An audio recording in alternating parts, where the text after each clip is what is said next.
Richard Southern joins us now. Hello, Richard. Your weekend? Weekend was great. I hope you had a good one too. Aeroplan has signed agreements with 2 more Canadian airlines after talks with Air Canada fell apart last week. Who are they? On and on this saga goes. It's Air Transat and Flair Airlines. This is the new budget upstart carrier, Francis, that Aeroplan is inking points agreements with. It comes after they inked a point agreement with Porter last week. So the idea is that Aeroplan members would be able to use their points on Porter, on Air Transat, on Flair come 2020 when Aeroplan's agreement with Air Canada ends. Now, some, though, see this as maybe a move by Aeroplan and its parent company, Aimia, to get a better sweetened takeover offer from Air Canada. A lot of people, Francis, continue to believe that we will see a takeover bid, another one from Air Canada. So on and on this goes. Stock and all these companies were higher today. Yeah, interesting to see if it actually flies. Yeah.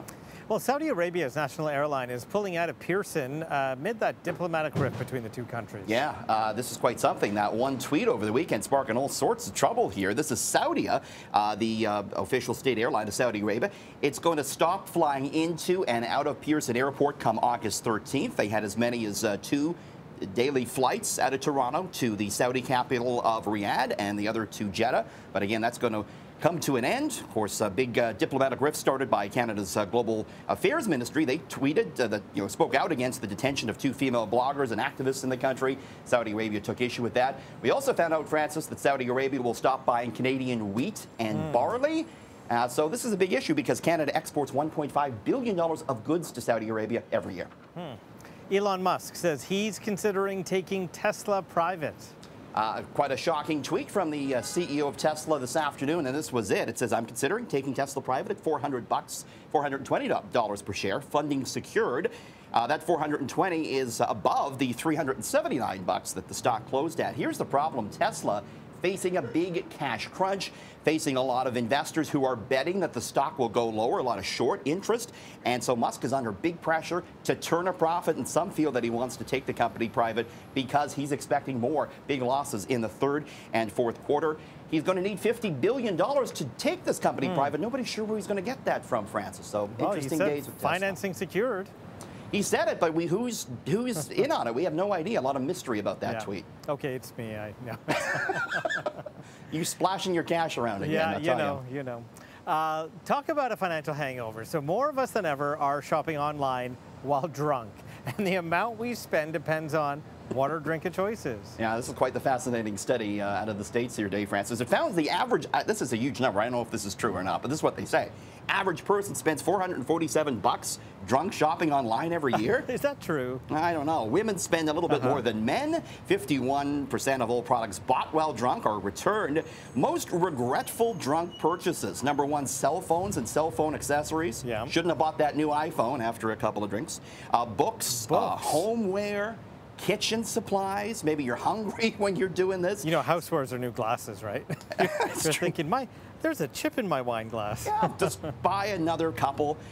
What alcohol caused the most spending? This is fascinating. Turns out gin drinkers spent the most online while intoxicated at more than $28, followed by rum drinkers, vodka drinkers, white and red wine drinkers. Beer drinkers were towards the bottom of the list, spending an average of $39. Whiskey drinkers spent the least. Don't want to be caught with that financial hangover, so put the phone and the cell phone and the computer away when you're drinking. Put it down. It's always good advice, I think. Yes.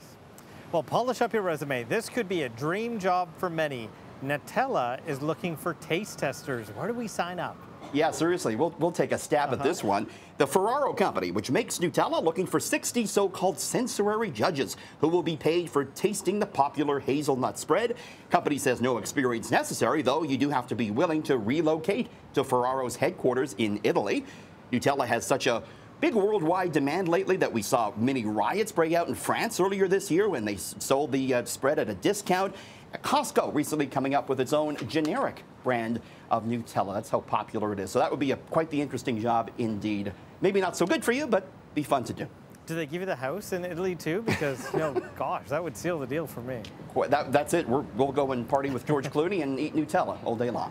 So KFC has a new Colonel Sanders, and it is George Costanza. Yeah. Jason Alexander from Seinfeld. There he is. Not pretty convincing, actually. Hey, he looks pretty good. Yeah, he does.